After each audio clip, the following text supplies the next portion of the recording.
નમસ્કાર મિત્રો, હું છું એડવોકેટ હિમાંશુ મકવાણા. મિત્રો, તમે અમારી ચેનલની અંદર નવા હો તો ચેનલ સબસ્ક્રાઈબ કરશો, જેથી કરીને કાયદાને લગતા આવનારા વિડીયો આપ સુધી પહોંચી રહે.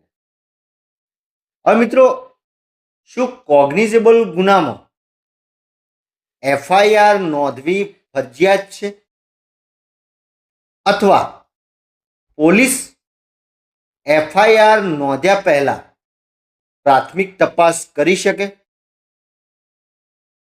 તો આ બંને પ્રશ્નો જે છે એના વિશે નામદાર સર્વોચ્ચ અદાલતે શું વિચારણા કરી છે તે જોઈએ.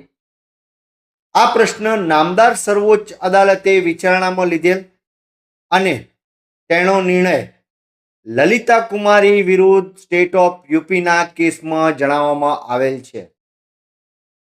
આ કેસના ચુકાદા પ્રમાણે ભારતીય નાગરિક સુરક્ષા સંહિતાની કલમ 173 હેઠળ કોગ્નિઝેબલ ગુનાની માહિતી નોંધવી ફરજિયાત છે, અને આવા સમયે કોઈપણ પ્રકારની પ્રાથમિક તપાસ કરવી જરૂરી નથી. પરંતુ જ્યારે માહિતીના આધારે તે ગુનો કોગ્નિઝેબલ છે કે નહીં તે નક્કી કરવા માટે પ્રાથમિક તપાસ કરી શકે છે. માત્ર ગુનાનો પ્રકાર જાણવા માટે તપાસ થઈ શકે, અને જ્યારે તપાસના અંતે તે ગુનો કોગ્નિઝેબલ હોય તો તેની એફઆઈઆર નોંધવું ફરજિયાત છે.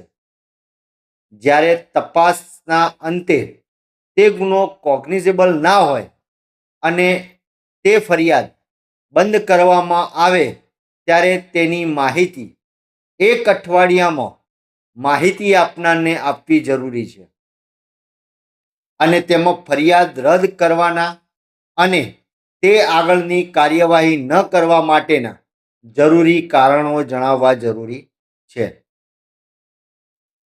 કેવા પ્રકારના ગુનાઓમાં પ્રાથમિક તપાસ કરવામાં આવશે તે જણાવવામાં આવેલ છે, જે તેની હકીકત અને સંજોગો પર આધારિત રહેશે.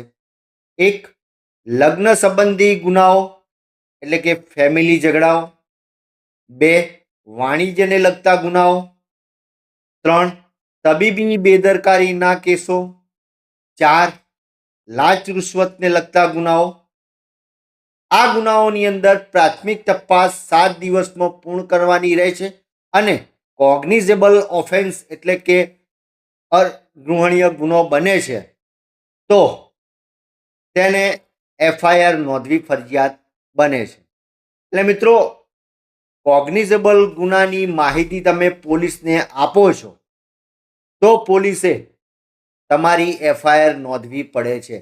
પરંતુ આ 4 પ્રકારના જે કેસો કયા છે તેની અંદર 7 દિવસની અંદર તપાસ કરી કોગ્નિઝેબલ ગુનો બનતો હોય તો તપાસ કરનાર અધિકારી એટલે કે પોલીસ અધિકારીએ એફઆઈઆર નોંધવી પડે છે. મિત્રો, વિડીયો ગમ્યો હોય તો લાઈક કરજો, શેર કરજો, કોમેન્ટ કરજો.